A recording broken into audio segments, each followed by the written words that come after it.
What's going on today, guys? Adrenaline here, and welcome back to another Adrenaline Zone.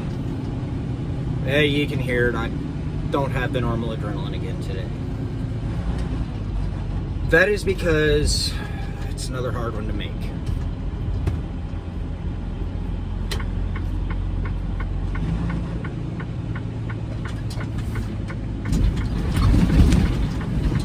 Now, if you saw my TikTok from this morning, or this afternoon, whenever, not even really paying attention to what time I uploaded it. It's hard to make because March 19th of this year, I lost my dad. He fought the good fight for 8 years.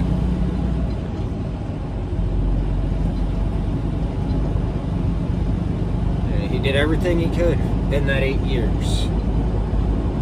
Chemo, surgery, laser radiation, everything he could think of to beat his cancer. And he lost the battle on the 19th of March.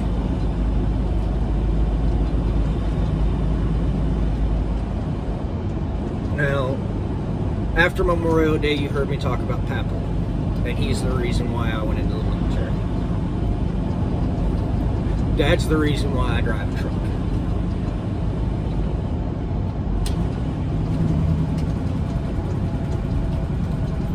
From May 20th, 1999, the day after my 10th birthday,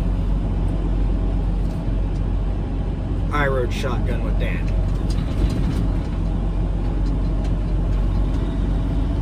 Did that for 8 years.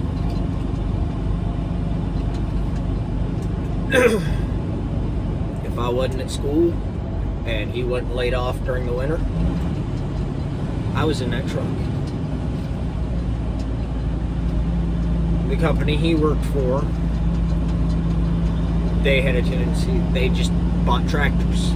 They would not go buy pre-made dump trucks because nobody made them to the specification that they wanted. Well, they converted tractors, extended the chassis, added the dead axles. They did all that. Well, Dad started out in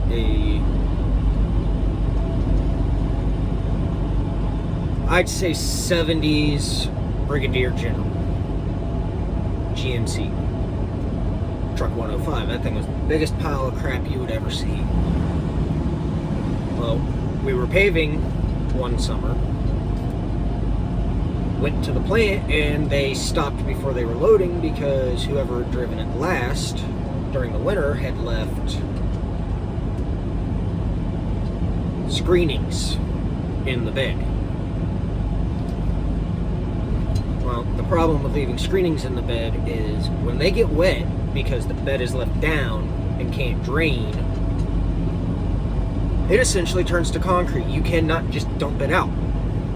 You have to go into that bed with a jackhammer. You have to break it up and then dump it out. So Dad got his last truck, 112.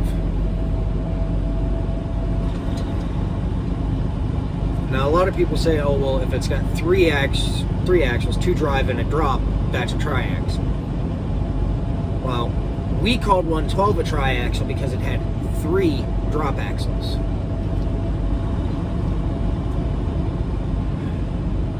And I loved that truck. Dad loved that truck. Nobody else at the company liked it. Don't know why. It was a great truck.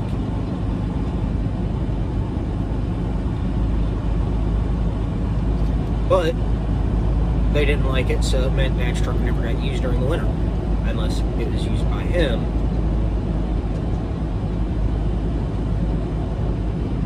To do something for a buddy. Well, Dad retired in 2015. He actually retired on April Fool's Day of 2015, which the company thought was a joke.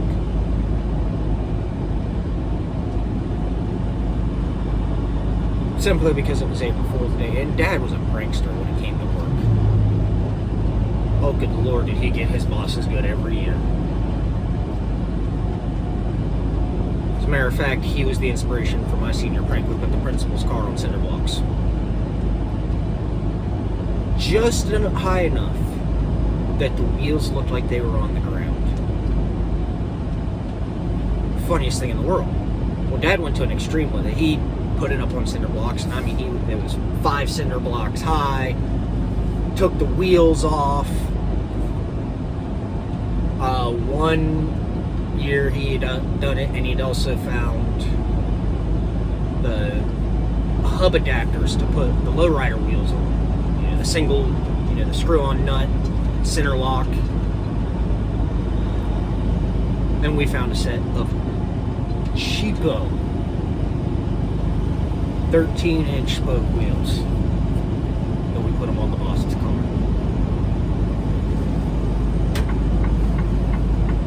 Or actually, no, it wasn't his car that we put him on. We put him on his pickup. Because he drove the truck on April Fool's Day thinking we wouldn't be able to mess with it.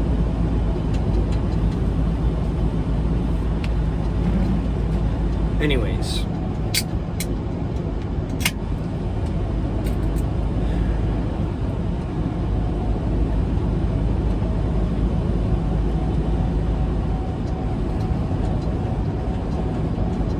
When Dad retired, I was supposed to take 112. Well, that didn't happen because at 13, I just started driving for a national company so that I could work year-round. Plus, I'd moved to Maryland. Kind of hard to work for a company out of Roseville, Ohio, when you live in Maryland and you have to be there every morning at 4 a.m.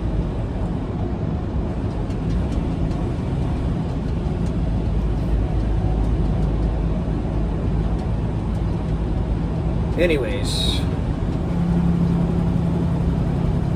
so Dad retired, and they essentially parked the truck because nobody will drive it. Do they still have it?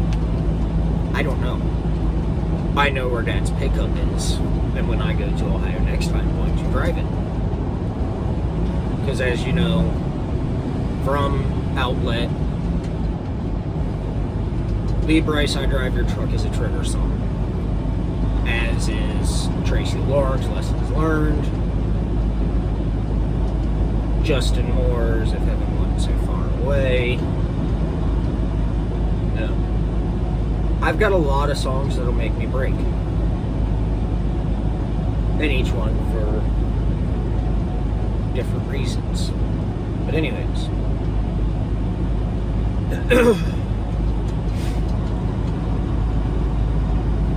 Yeah, and everybody says, oh, well, blah, blah, blah, blah, blah, you shouldn't be this upset about it. Because when I first met my dad, we didn't get along. Matter of fact, we hated each other. It wasn't until May 20th of 1999 that we started getting along when I got in that passenger seat because we had an instant bond. I knew from that day I was going to be a truck driver. Didn't know how I was going to do it. Didn't even care how I was going to do it. Legal, not legal, I was going to do it. Thankfully, I did it the legal way. But anyways, 8 years, I was the co-pilot.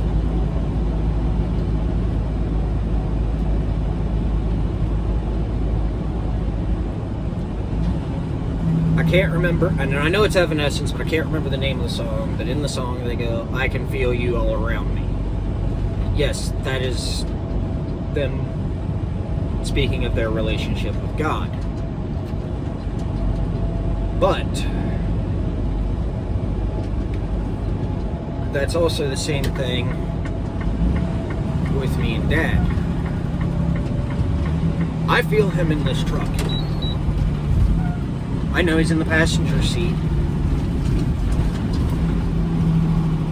And I know he's giving me that look like, stop your nanny BS. it's okay not to be okay, but don't cry because you're going to make me cry. Because growing up, things weren't, like I said, things weren't the greatest between me and Dad. He was physically abusive until I was preteens. Hence why you guys will see in the lives when Killer does something stupid and Breezy pops in the background, I say cast iron skillet incoming. Dad went to hit my mom. She hit him with a cast iron skillet and shattered it on his head. He stopped drinking for a while, but I still hated him. There was also a day growing up where I put his shotgun to his back because he was going to hit my mom, and I'd had enough of it. This was when I was about 10, or about to turn 10. I was still not, it was April of 99, so I was about to turn 10. My sisters weren't there. He, and I could hear him getting ticked off. He was going to hit her again. I grabbed a shotgun, because he stupidly had it in my bedroom.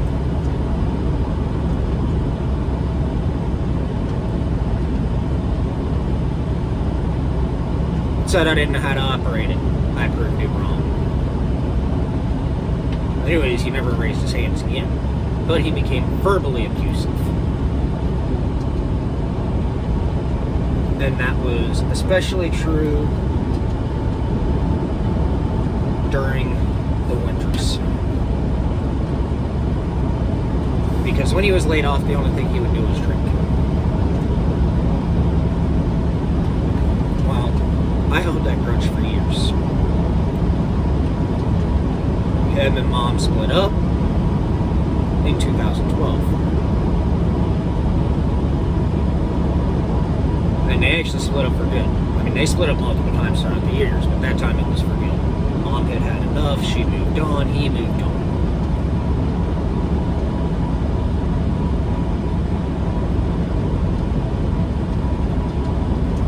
They didn't have no cotton candy, so I had to get Purple Haze. They didn't even have my Sour Heads, the bastards. Anyways.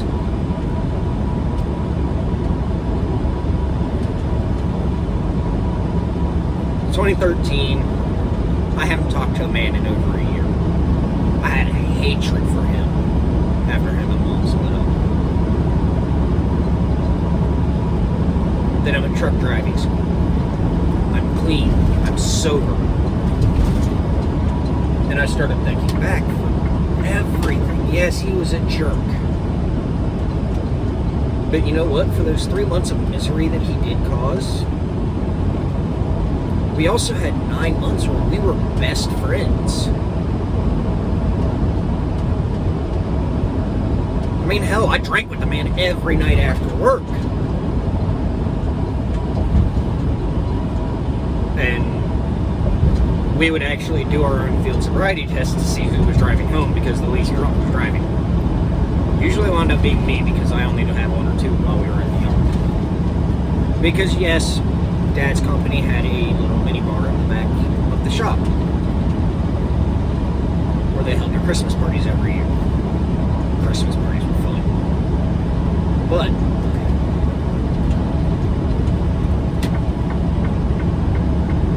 like I said, I started thinking back and I realized everything that he had done for me. Between 6th and 7th grade, I decided I was going to try actual sports for once. Tried baseball. Hated it. But I tried it. Dad almost lost his job because he refused to go to work on one day. Why did he refuse to go to work? It was practice. And they told him he was working until 10 o'clock that night. He said, no, my son has practice at 6 o'clock. I'm going to be there, whether you like it or not. They gave in, let him go to come to my practice. As a matter of fact, he showed up in the truck. I had to get a ride to practice that day because it was like 20, or no, not 20. It was like 13 miles to the field that we practiced at. So there was no way I was going to ride straight through to practice and then ride home in the dark. Got my cousin to give me a ride to practice.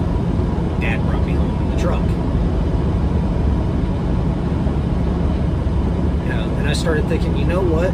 My father wasn't there, but he was.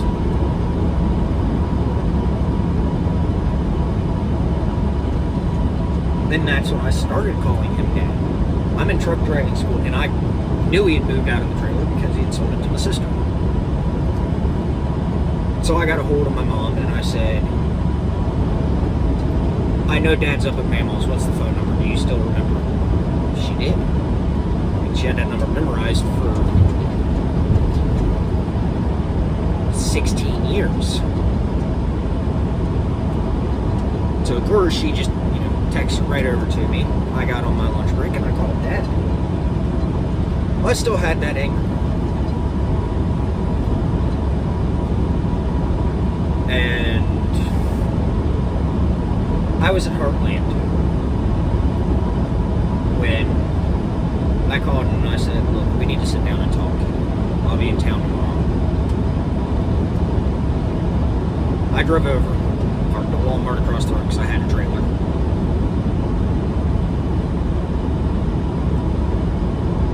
We went and I told him everything. This is what you did. And I started crying, asking, why would you do this to me? He openly admitted, son, it was during the winter. I was completely S-faced drunk. I don't remember it. But for you to break down saying why, I know I did it. And he started crying, apologizing to me. And I called him as much as I could.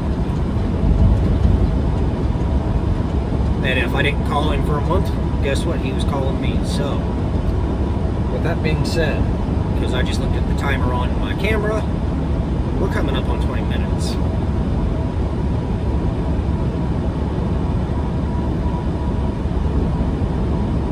If there is somebody in your life that was a parental figure, be it a stepmom, foster dad, stepdad, or even an older brother or sister that raised you,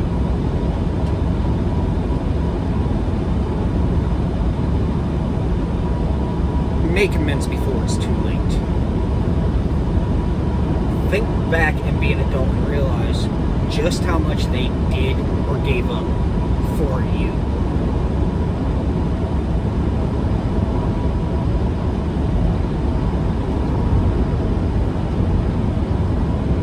And remember, as always,